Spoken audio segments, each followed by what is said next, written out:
name is Phoebe Randall. I am an art student at ASU, and this is my unofficial guide to anime character design. And I want to stress the unofficial part because this is what I've learned from watching anime over the years. So for those of you who don't know, anime is a style of Japanese film and television animation.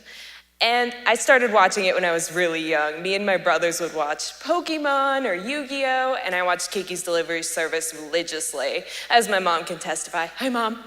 But I didn't really get into anime until high school when I started to read manga, which are Japanese comics and graphic novels. And what really drew me was that anime could be about anything. It's not restricted by age. And I loved the art style so much that I started to draw it myself. I'd copy artists that I really liked and replicate some of my favorite characters. And that's why anime was really the gateway into the art world for me.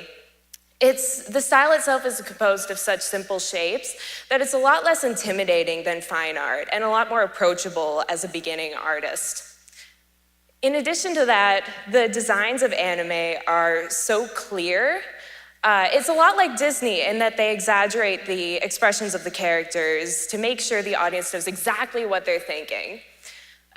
Even the exposition in anime is clear. You'll get someone saying, "Oh, this must be hard since your father died last summer, Jimmy." But art colleges didn't seem to share my love of anime. I started showing my portfolio to representatives in high school, and they told me not to submit it because it was overused or unoriginal. But I thought that was so unfair because it's an art style like any other, and you wouldn't say that Cubism was overused, and there's so many variations on the style that I hardly thought it was unoriginal. But the one thing that all anime styles do have in common are the big, expressive eyes. And that's what my guide focuses on. I argue that you can tell everything about a character in an anime by the shape of the eyes. So first of all, you have your bubbly and introspective eyes, which are the roundest of the bunch. However, the introspective eyes have a flat top and bottom, adding a level of seriousness to the look. So for instance, the bubbly-eyed characters are more happy and excitable and youthful, or in Patty's case over here, the Ditzes. However, the introspective characters, like Phoenix right here on the right, are the ones that are bumbling idiots at times, but are thoughtful when they need to be. Then you have the sarcastic and the stoic eyes, which are very rectangular in shape, making them much more serious. And the stoic eyes tend to have thicker eyelashes and huge irises, giving them a really sleepy look. And these eyes tend to be used for the socially apathetic characters, the ones that barely emote or just don't care.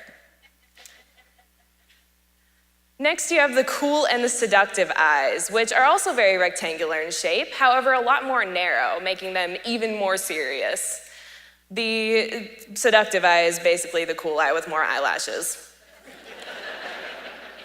So these characters tend to be the foils to the introspective and bubbly-eyed characters because they have the serious goals, like Prince Zuko here, trying to restore his honor, or Sebastian, sexy demon butler.